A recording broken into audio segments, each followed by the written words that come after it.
Bismillahirrahmanirrahim. Assalamualaikum warahmatullahi wabarakatuh.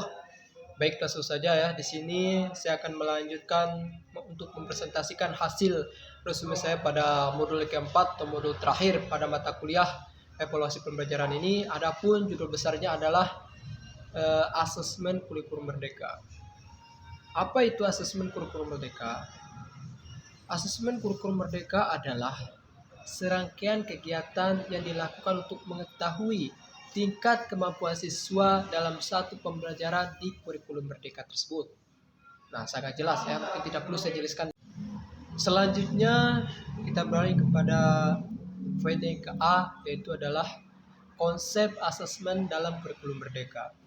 Dalam kurikulum merdeka, penilaian menggunakan istilah asesmen yang diartikan sebagai proses pengumpulan dan pengolahan informasi untuk mengetahui kebutuhan belajar, perkembangan, dan pencapaian hasil belajar peserta didik. Konsep asesmen kurikulum merdeka berbeda dengan konsep asesmen tradisional yang cenderung berfokus pada asesmen sumatif yang hanya fokus pada penilaian akhir atau ujian akhir yang menjadi acuan pengisian laporan hasil belajar. Nah, inilah perbedaan daripada asesmen kurikulum merdeka dengan asesmen tradisional. Ya. Nah, tadi itu adalah poin yang ke-A.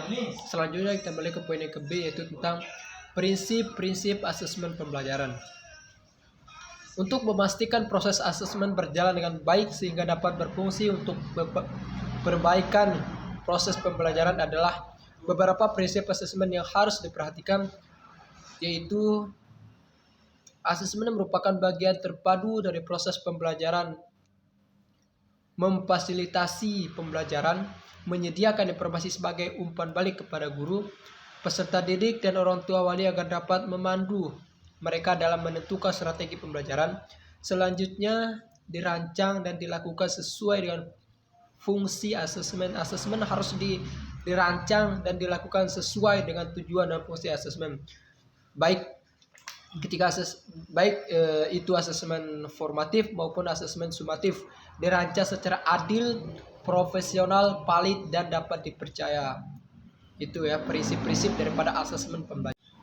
Nah, selanjutnya kita beralih kepada poin yang ke-C, yaitu jenis-jenis asesmen dalam kurikulum merdeka. Secara umum, asesmen dalam kurikulum merdeka belajar terdiri dari 3 jenis, yaitu asesmen diagnostik, asesmen formatif, dan asesmen sumatif. Yang pertama, asesmen diagnostik.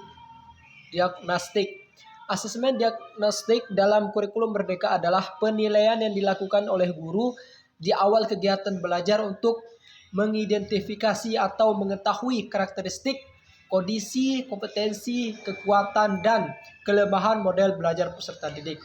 Yang kedua itu asesmen diagnostik non-kognitif adalah asesmen yang bertujuan untuk mengetahui kesejahteraan psikologi dan sosial emosi peserta didik. Diketahui aktivitas semua, belajar di rumah, mengetahui kondisi keluarga peserta didik, mengetahui latar belakang pergaulan peserta didik, dan mengetahui gaya, karakter, serta minat peserta didik. Itu penjelasan daripada jenis-jenis asesmen dalam kurikulum merdeka. Selanjutnya kita masuk kepada poin yang kedua, yaitu asesmen formatif. Asesmen formatif dalam kurikulum merdeka dilaksanakan bersama dengan proses pembelajaran yang sedang berlangsung, sehingga asesmen formatif dalam pembelajaran menjadi suatu kesatuan. Asesmen formatif bertujuan untuk memadukan dan memperbaiki proses pembelajaran serta tercapai tujuan yang diinginkan.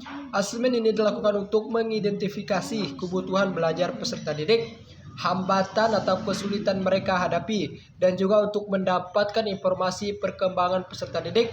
Informasi tersebut merupakan umpan balik peserta didik dan juga pendidik. Asesmen formatif dilakukan di awal pembelajaran untuk memberikan informasi kepada guru tentang kesiapan belajar murid. Berdasarkan asesmen ini, guru perlu menyesuaikan atau memodifikasi rencana pelaksanaan pembelajaran dan memuat diferensiasi pembelajaran agar sesuai dengan kebutuhan murid. Ini penjelasan daripada asesmen formatif. Selanjutnya kita masuk ke poin yang ketiga, yaitu asesmen sumatif. Asesmen sumatif ini dilakukan pada akhir pembelajaran, cakupan materi akhir semester, atau suatu cakupan untuk menilai ketercapaian tujuan pembelajaran secara keseluruhan. Ini adalah penjelasan daripada asesmen sumatif itu sendiri. Selanjutnya kita masuk ke poin yang kedua, yaitu tentang merencanakan asesmen pembelajaran. Apabila pendidik menggunakan modul ajar yang disediakan, maka ia tidak perlu membuat perencanaan asesmen.